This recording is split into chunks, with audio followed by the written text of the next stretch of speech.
Hello and welcome to the Virtual Business Owners Network on Friday, the 4th of October. And I'm delighted to welcome Chris Wheeler from Let's Rock, based in Frankfurt, of course, to deliver a talk on digital PR, the thinking person's SEO. Chris, take it away. Good morning. Thank you, Alec. This morning, I want to talk to you about what's happened in recent months in terms of Google SEO and its mathematical calculation called the algorithm as to how it ranks your website or your app on its search engine. In June of 2024, Google leaked or had leaked a lot of information, over 2,500 pieces of information about how it actually calculates its algorithm for the first time.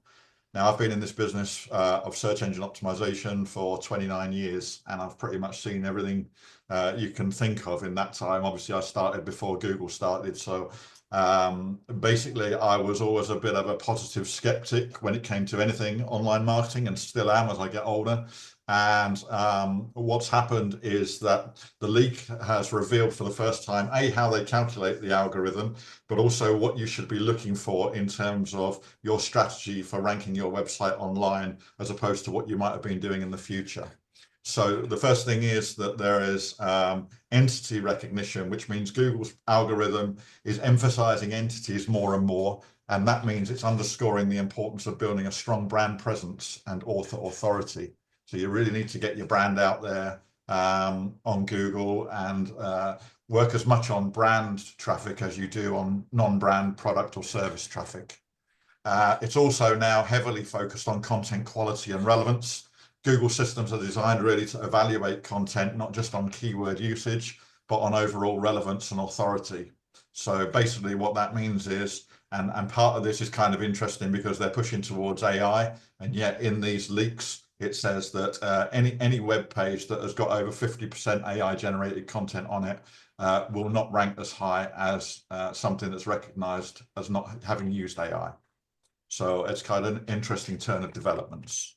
So that's basically what's happened in June 2024.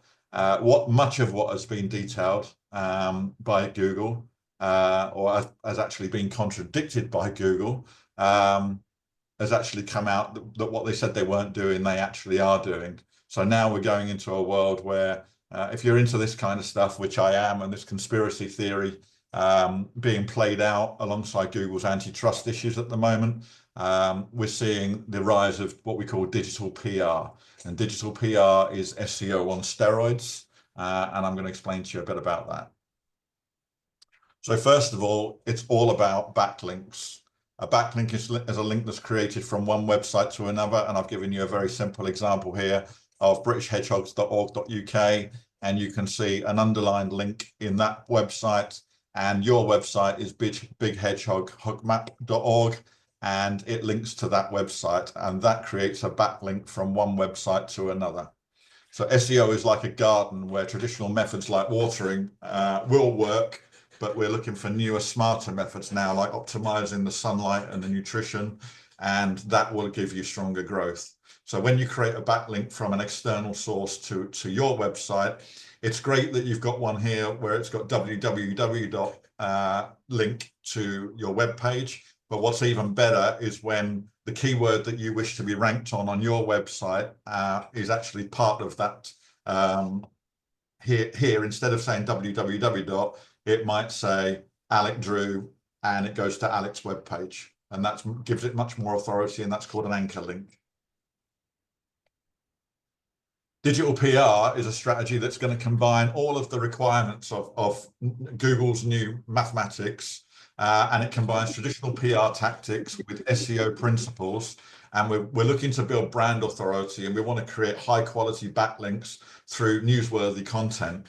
So if you think of digital PR as you're building relationship with influencers, but instead of social media influencers like you see on TikTok and Instagram and whatever, you're actually going to be connecting with media and thought leaders. So the objective is you want to create some really high quality pages on your website that are actually going to be fed out to news organizations, whether it's in your country or whether it's global, depends totally on where your market is.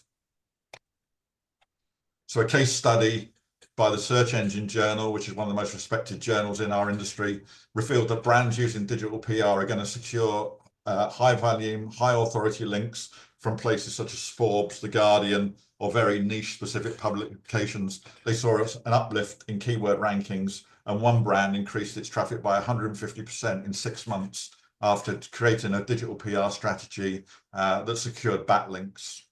So what this promotes is authority and trust, which is what Google was always about. It always wanted you to have a level of authority around your website, around what you talk about on your website.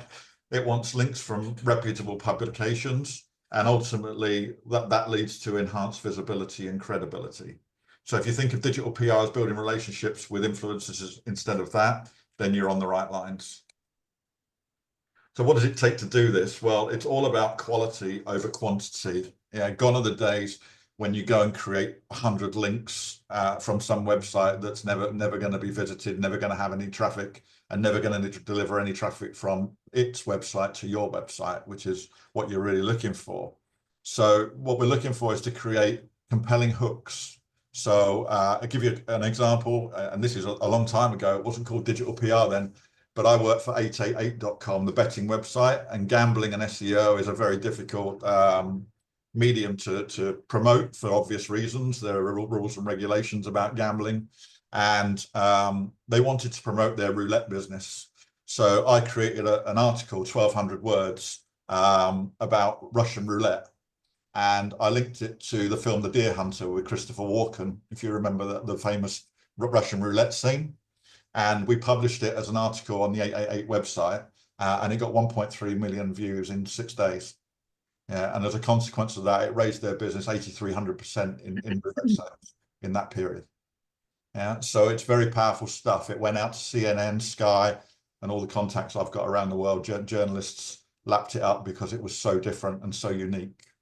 They use graphics. We use very eye-catching infographics to tell a story. So what we're looking to do is to ideate something that is unique, that is maybe even lateral from your business. It's kind of this, I hate the phrase, but it's the thinking out of the box mentality. Yeah, it's getting something that people are going to be interested on a really big scale. And then targeting is done by journalists. We've got a series of journalists in our team who actually create the graphics. We've got a guy called Ewan who was the chief infographics officer for the Daily Mail, the Financial Times, and the Scottish Mail, and he creates our infographics for us. And basically then we create the content for it. We work with the customer to build a landing page experience, i.e. a single website. And inside that, the most important thing is we need to create some internal links within the website that have got the keywords that you want to be found on within your website. So it's kind of an internal navigation system. Yeah, but so it's got two functions. It's externally, it actually gets traffic because it goes out to major publications. Internally, it promotes your search engine optimization. So it's like baking a cake, and every ingredient of this matters. So the content is your flour, the outreach is the oven, and the landing page puts the icing on the cake, and that makes it totally irresistible and really newsworthy. So if you think of this process like fishing, you're finding the right spot, the content is your bait, and your outreach is you're casting the line. So the first thing we want to do is we want to do some research to identify the right topics and the right journalists with the right contacts. What's really fascinating in the time that we've been doing this is that it's a very manual process. And when you reach out to a journalist, typically, you don't get them, you get answer phones and voice messages and God knows what. And when you do get them, you get about half an hour of how bad the world is and I don't want to work today. And it takes a lot of pushing to get them to actually get it into a decent publication. But once you have, and they like your content, obviously it's in their interest to promote it because they've got editors, you know, they're normally freelance journalists. So they've got editors all buy their stories, and ultimately that's our story. So we've got good outreach where we tailor the pitch to the publication. It's all about following up, building relationships, and not just a campaign. And then obviously as somebody that's been data driven since the year dot, we want to analyze the campaign. We want to look at the amount of backlinks we get from it. And ultimately, what does that do to drive the conversion? So a conversion simplistically is if you've got a service-based website, then the conversion is contact. in whatever way you want it on your website. If you've got a sales-driven website, then obviously it's more money in the bin, yeah, into your bank account. So what you can expect from digital PR is quality backlinks. And to give you an idea of the process, it normally takes about a month for us to ideate the content, create the infographics, put the page together with the client, because sometimes they don't actually have a landing page that works. So you have to create a landing page. If they've got a template on their existing website, for example, if they've got WordPress, they might have a standard template they use to create a page. You can adapt that, obviously. But once you've got that, you're looking probably at about 1 month to create and then 3 months to do what we call seeding it. And seeding it is getting it out to the journalists, who in turn are going to get it out to the publications. So you're looking at about a 4-month process for it to go on. And ultimately, you're lifting your brand, which is huge. And I've just explained why that's huge. You're enhancing your search engine rankings. And the indirect benefits are obviously, once you've got it out there, either on the publication or on your website or on both, you've then got the opportunity to share that out on social media. So suddenly it becomes a viral event. And obviously, the more followers you've got on social media, the more people are going to see it. And it just becomes like a snowball effect. So the initial push is absolutely full of effort. But once it starts, momentum just quickly takes off. It's really powerful. And how do you measure the success? Well, obviously the backlinks you can measure. We have tools that tell us exactly how many backlinks there are, whether they are quality backlinks or not. We can see through Google Analytics, Search Console, all manner of analytics that we might use in the website to find out whether people are actually clicking on the links and whether the link was successful. We can check, obviously, manually whether our search engine ranking positions have grown.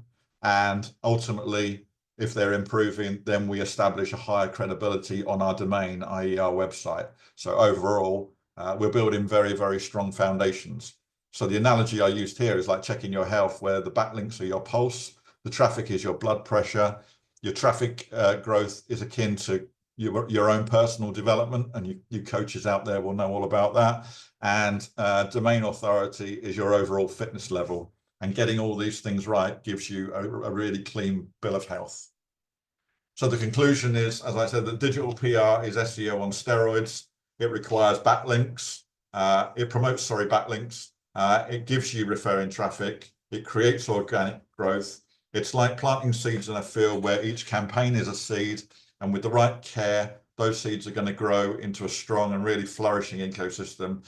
And basically, you're going to create content that matters. It's going to be content that's viral. And if it's done right, your authority, your trust, and all the things that we've seen in the Google leaks in the last few weeks and months are actually going to bear fruit for you. And if you've got patience to do it, it's not the cheapest thing in the world, but it's certainly better than paying somebody $500 a month to build you 100 links in India that are never going to work. Yeah, so this is real foundational stuff. It's the new wave generation of SEO. And it's really worth the investment. And that's that. It's a very quick one this morning. Any questions?